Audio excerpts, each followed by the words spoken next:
ఎక్కువలో నా గోదారి ఎరుపెక్కింది, ఆ ఎరుపేమో గోరింట పంటయ్యింది. ఏకువలో నా గోదారి ఎరుపెక్కింది, ఆ ఎరుపేమో గోరింట పంటయ్యింది.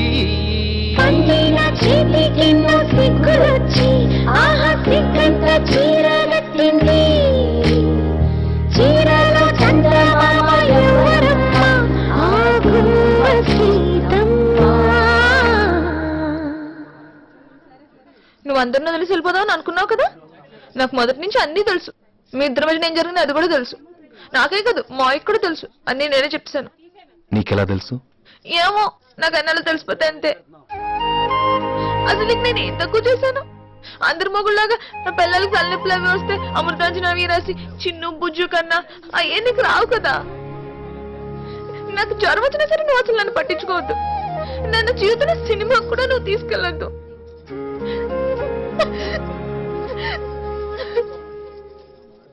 సీత, సీతమ్మ వాకిట్లో సిరిమల్లె చెట్టు, సిరిమల్లె చెట్టేమో విరగబూసింది.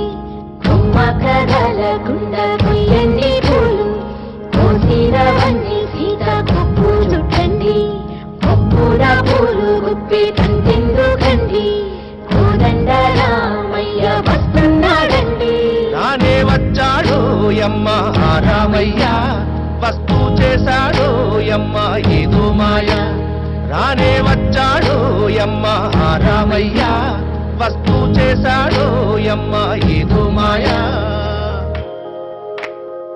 సీతకి రాముడి సొంతమయ్యే చోటిది, నీలతో ఆకాశం నీయముందే వేలిది. మూడు ముళ్ళు వేసి మూడు లోకాలకి ముచ్చటొచ్చినమ్మా, ఏడు అంగలేసి ఏడు జన్మాలకి వీడని సీతమ్మ.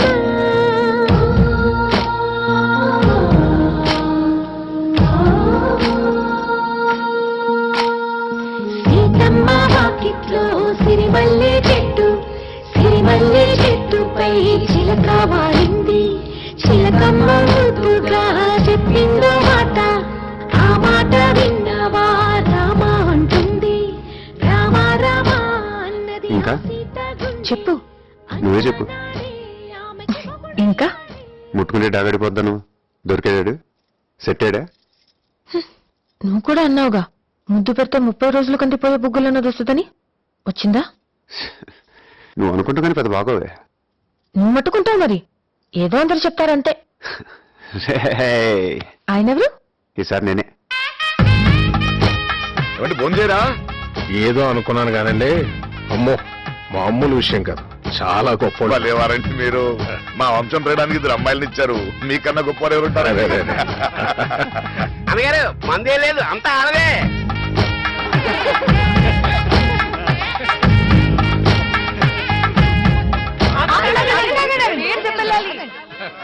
ముందు అమ్మాయిని చెప్పానండి. ఏం చెప్పంటావురా? చెప్పా. నేను అది వచ్చాం. నేను అదేంటారు బాబు, పేరు చెప్పరా. నేను సీత వచ్చాం అంతే. అమ్మాయి చెప్పాలి. మా మావయ్య గారి పేరు, మా మావయ్య గారి పేరు, మా అత్తయ్య గారి పేరు,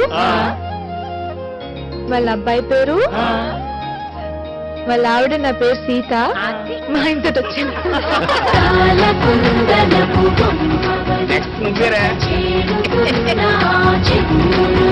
వందేల బంధమయ్య